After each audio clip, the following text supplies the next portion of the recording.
All right. Well, welcome, Shayla and Gabriel. Others may be jumping in here as we get going, but I'm going to go ahead and get started because it is noon. My name is Jake Gross. I'm an associate professor in the Higher Education and Workforce Development Program, and I am also the program director for Higher Education and Workforce Development. So, welcome, everyone. I'm glad you're here. I'm excited to share about our online PhD program, which is a relatively new initiative and one that we're really excited about and we think is really important and could really help a number of people out in the field. So what I want to do is I'm going to kind of give you a broad overview of the program. Like I'm going to dig into some of the specific characteristics, like how courses will work, what our residency requirements are, what inquiry blocks are, what our research labs are, and then just talk a little bit about how you apply to the program and what you can expect. As I go through here, look, we're a relatively small group, which is great because if you have specific questions you want to ask, go ahead, jump in. You can drop them in the chat or you can unmute yourself and don't be shy. Just sort of ask your question if you would. But with that, I will go ahead and get started. So what I want to start with and say is that this is what we would describe as an executive style PhD. So, and that's important because at the end of the day, it's a PhD. The coursework is no different than the coursework you would take in a so-called traditional doctoral program. It is executive style in two ways. One is that the student service side of this, the work that we do with you all as students in the program, as prospective students in the program, is designed very much to meet the needs of working professionals who are at mid-career or higher in whatever field they're in. So what I mean by that specifically, for every semester, we take care of your registration. If there are any books required for a class, we send you your books. So we very much try and do all of the sort of the logistics associated with being enrolled in any post-secondary program and kind of take those off your plate. The other way in which it's executive style, and this is what we think is probably one of the most important distinguishing figures of the program, is as you all, is the students who are in the program. And so for that reason, we are very intentional during the admissions process of trying to select a group of folks who have diverse experiences, who are, as I said, mid-level or higher. And that's important because, as I'm sure you know, a lot of what you learn in a classroom or in a degree program is from your peers. So that means, in terms of when I say diverse, I mean we're looking for people from across the country, from different areas of the university. So, traditional maybe student affairs versus like medical campus. So we really want to create a diverse group of students in the cohorts so that you learn as much from each other as you learn from us. Now, another way in which this is unique as a PhD program is that it is designed from the ground up to sort of serve and help you sort of progress in a timely fashion, because everyone in this program is almost generally going to be a full-time working adult, with very busy lives. So it's designed from the ground up to help you progress in a timely fashion, but also in a very cohesive fashion. And what I mean by that is that your learning experiences from course to course are scaffolded and build on each other. And as I'll talk more about in a few minutes here, your dissertation work, which I'm sure there are questions about that, but your dissertation work is going to build across your 4 years. So what you're looking at here is a visual representation of how you would progress through the program. So you can see we have 4 years, so it's designed to be, you take two classes each term, spring, summer, fall, until you get to year three, when you do your comps, and then you would start your dissertation. Now, we have built in four what we call residencies into the program. And now by residency, all we mean by that is an in-person experience that is required of everybody. So you will get to interact with your cohort and all your faculty members. And we do that, again, going back to what I was saying earlier, is because part of what you're going to get out of this is what you're learning from one another and there's peer effects and that networking. So on the visual here, your summer to residency. So if you're admitted into the program, you would in the summer come to the University of Louisville campus, and we do a 3-day orientation. You get to know one another. We start with a really nice dinner at the start of the program, and that's really a chance for you. The first time you'll get to meet everybody face to face. In years 2 and 3, then, as you progress through the program, the residency site is moved to wherever our major conference is, which is the Association for the Study of Higher Education. And then in year 4, when you defend, then we'd ask you to come back to campus and do that defense in person. Now, you see sort of in the middle part there, you have the course pairings. And I'm not going to go into what each one of these courses is right now, although I'm happy to answer questions. But what I want to describe here is the way that those courses are paired. We describe them as inquiry blocks. So you will only in this program take one class at a time. And those classes can depend on the summer or the fall. They could be 5 weeks, they could be 8 weeks. But you'll be taking 2 classes that are designed to work together and to build on one another. And often it may be the case that those 2 courses will be taught by the same instructor. So each of those blue boxes there represents an inquiry block. And generally the way it's going to work is in doctoral education, we have methods classes and we think about our cognate or our content area classes. So what I mean by content area or cognate classes would be the higher education and workforce development classes. The methods classes will include quantitative methods, mixed methods, qualitative methods. And the idea is that we want to introduce you to different ways of analyzing data, collecting evidence, making sense of evidence, and then you apply it to a substantive content area within the field.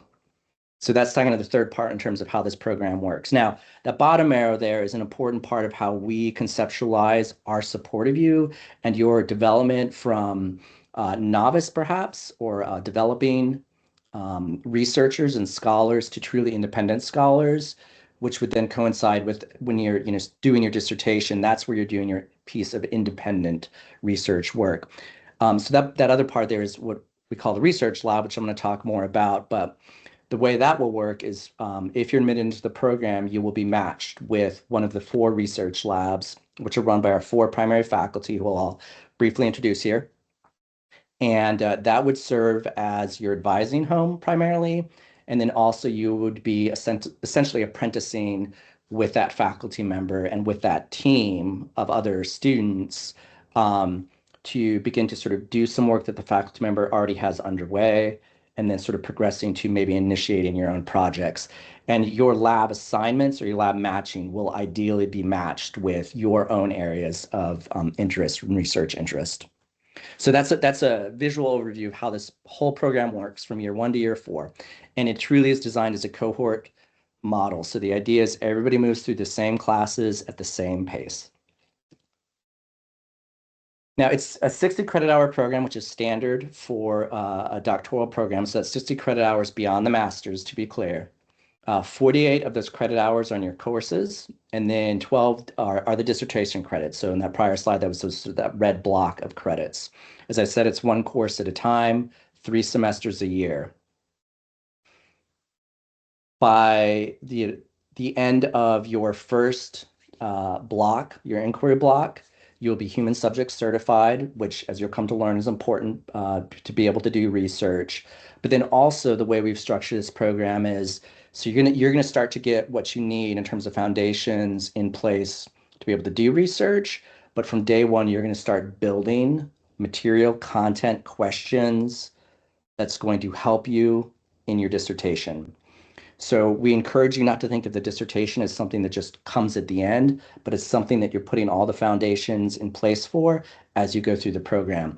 Why that matters is because that will help you stay on track to finish the dissertation when you get done with your coursework. So I talked a little bit about like what makes this program distinct from we'll call them traditional PhD program. But I would also say something that's unique about our program compared to others at different institutions that do similar sort of online mixed with some sort of residency is that we've been very intentional in developing these inquiry blocks. You won't find that in other programs. We think it's very important that within your cohort, you're also assigned to that research lab. So that's something that we start from year 1, as I mentioned, And we do ask and require those 4 residencies in 4 years. And then also, we are one of the few programs out there that combines higher education and workforce development. We think that's where the field's going, and we think that's really important for us to consider when we're thinking about higher education as arguably one of the biggest producers of workforce or people in the workforce. So what will you study? Well, here's a sampling of some questions tied to maybe specific courses that you would ask these questions, look at these questions in. But basically, you're going to be studying multiple facets of higher education and workforce development. So why is public losing trust in higher education? Why does college cost so much? And why do costs keep going up? Who gets into college? Who finishes college? Right? Who are today's college students? What are unique characteristics of them? What should we be thinking about in terms of how college students are changing? These are all examples of questions that you will wrestle with in your classes and potentially that you may sort of point your dissertation toward. And I want to be clear, these aren't the only things you will study. These aren't the only questions that will be asked in the program or that you can ask. It's just a sampling. And finally, I want to note too that our program has been very deliberate in its thinking about the inclusion of generative artificial intelligence in the learning side of the program and the teaching side, but then also importantly, we see generative artificial intelligence as fundamentally an organizational change and leadership conversation. And given that we're aiming this program at helping mid-career or higher people, we think it's really important for you to think about it at that strategic level. So you will, from day one, start to get a taste of generative AI. You'll see how we're using it. We're assuming many of you are using it, and we're going to sort of build on that. So just briefly, here's our faculty, our 4 primary faculty. We do have another faculty member, Dr. Taylor Pratt, who's a clinical faculty member and whose primary teaching is not within this doctoral program. And you can see here under our beautiful pictures, the different labs that we direct. And just more about these research labs, and I'll send every one of these slides out so you can sort of dig into some of this after the fact. But our research labs span a variety of topics. So Dr. Casey George looks at equity and experiences in post-secondary education. A subset of my research work, and that's in the Pathways to Opportunity Lab, is I'm very interested in what policies and practices, particularly around finances, help students get into and through college. So population that I look at is students with experience in foster care. Dr. George's lab, as I would describe, as sort of as a mixed method, maybe leaning toward quantitative. My work is almost entirely quantitative with some mixed methods here and there when the question calls for it. Dr. Sun is an attorney, or I should say he has his JD, as well as his PhD. So he looks at policies around law, civil rights, and liberties. It's also mixed methods. And then Dr. Joshua Wallace uses interdisciplinary mixed methods to examine gender, equity, and race in higher education, and leans, as it says, primarily toward qualitative work. Again, you'd be matched based on your application, your interest, you would be matched with a lab and advisor when you start the program. Now, that's not to say that, if you get into the program and you find that there's a faculty member who may be a better dissertation advisor for you or may more closely fit your questions, that doesn't preclude you from potentially switching as you're getting closer to your dissertation.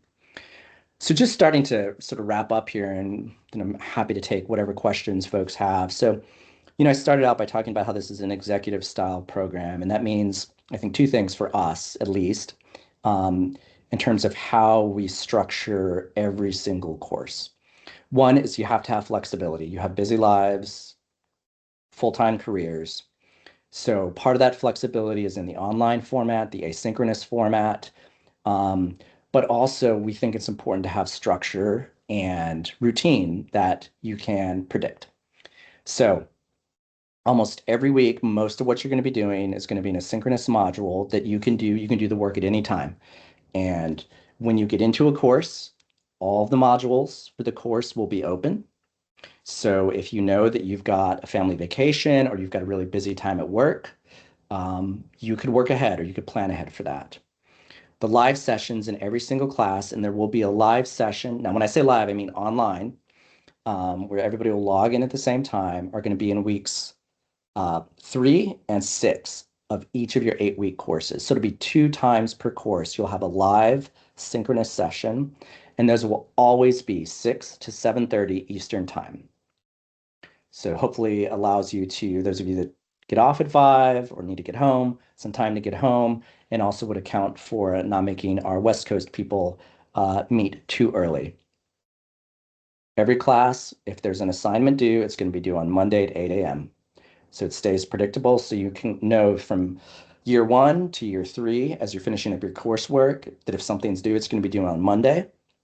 The research labs will have 2 to 3 meetings per term.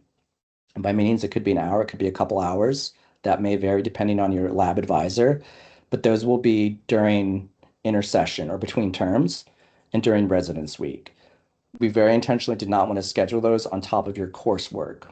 So again, we're trying to offer you flexibility, but then make sure you can focus on one course at a time.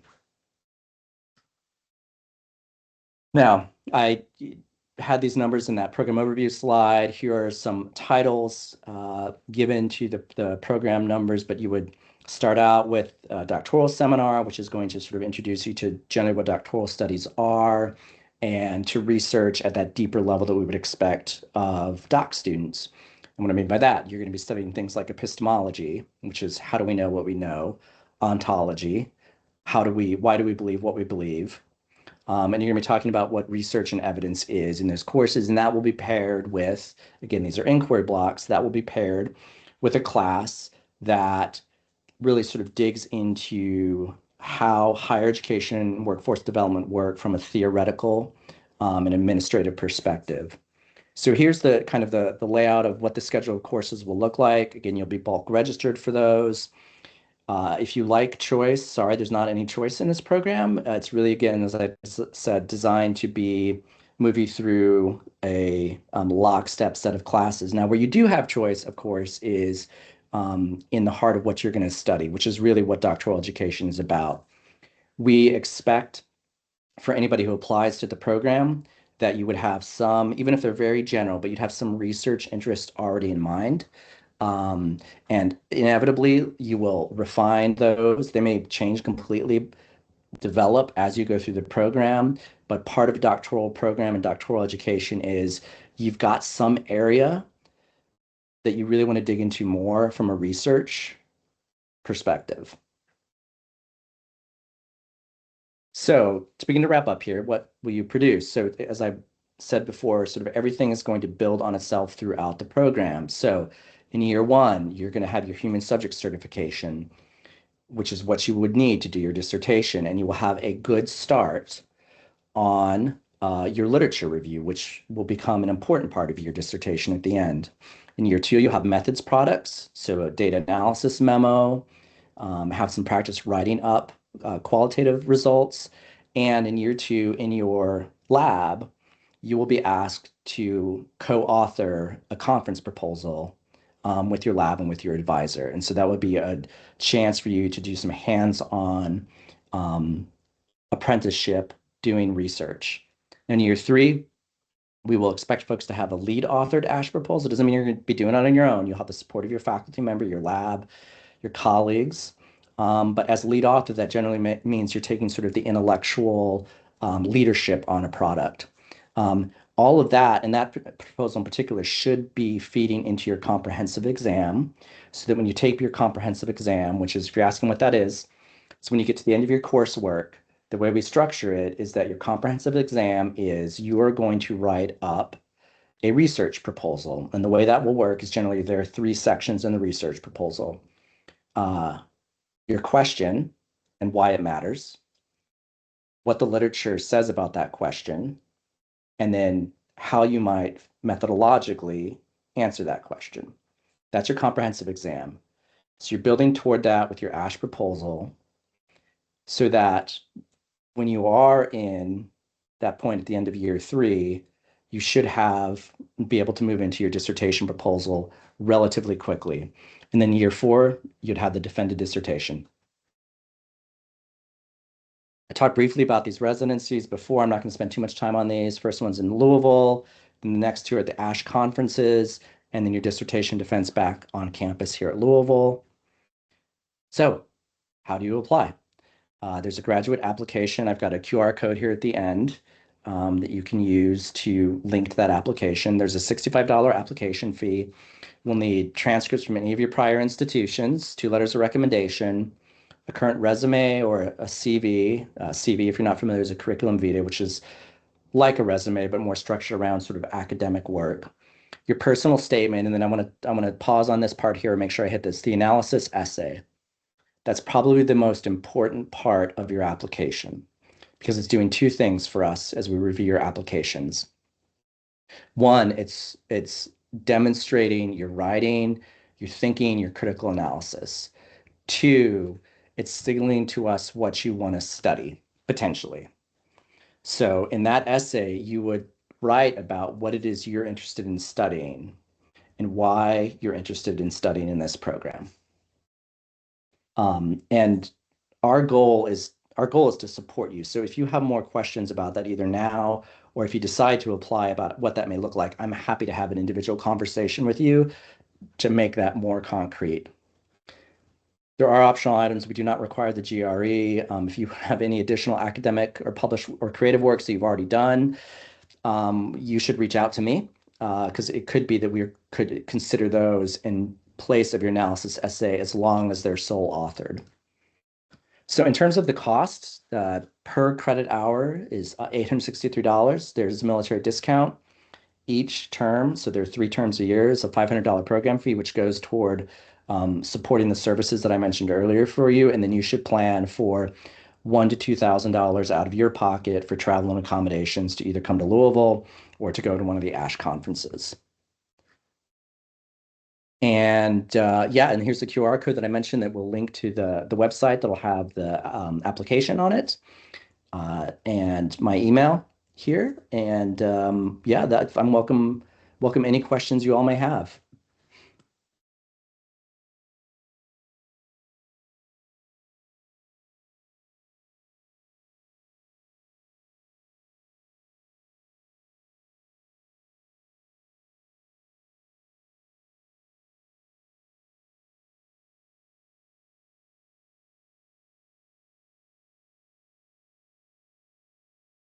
Yeah, you're welcome. And I should note too that if anyone has questions you think are very specific to your own situation or to kind of where you are professionally, I'm happy to, again, I'm going to email everybody. I've got the full list of people who registered. I'm going to send out the PDF of the slides, but also feel free to reply to that and let me know if you want to have a one-on-one individual meeting.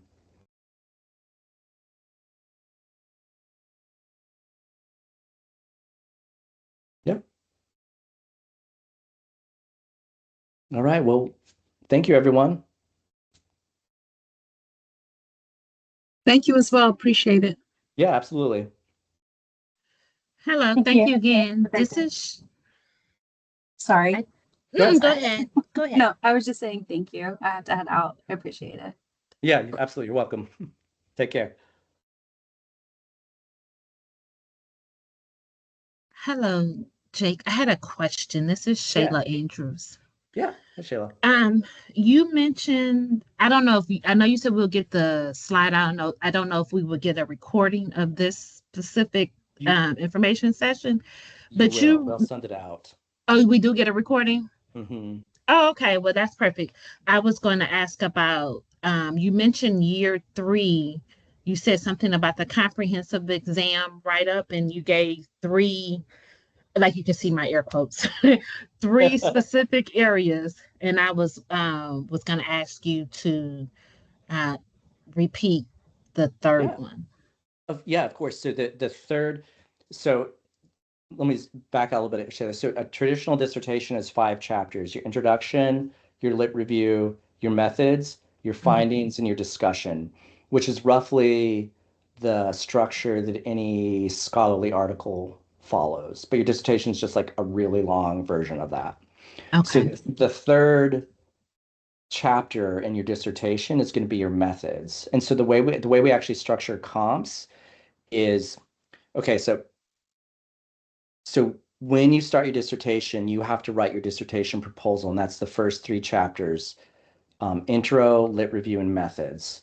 And then after you pass that and you get feedback from your committee, then you're cleared to do the study, so to speak. And that's when you collect the data, analyze the data, write it up, and discuss it. So the comps, and it's a long explanation, but the comps is essentially a mini dissertation proposal, if that makes sense. So your comps would Yes. be your intro, your lit review, and your methods, but shorter. Okay. Thank you. Yeah, you're welcome, of course. And that's a part of questions of why it matters, what research says about. Okay. Thank Yeah. you. Yeah, absolutely.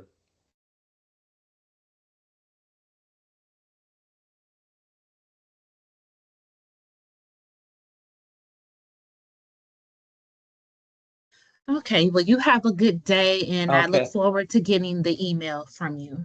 Absolutely. Thanks so much. You're welcome. Bye. Bye.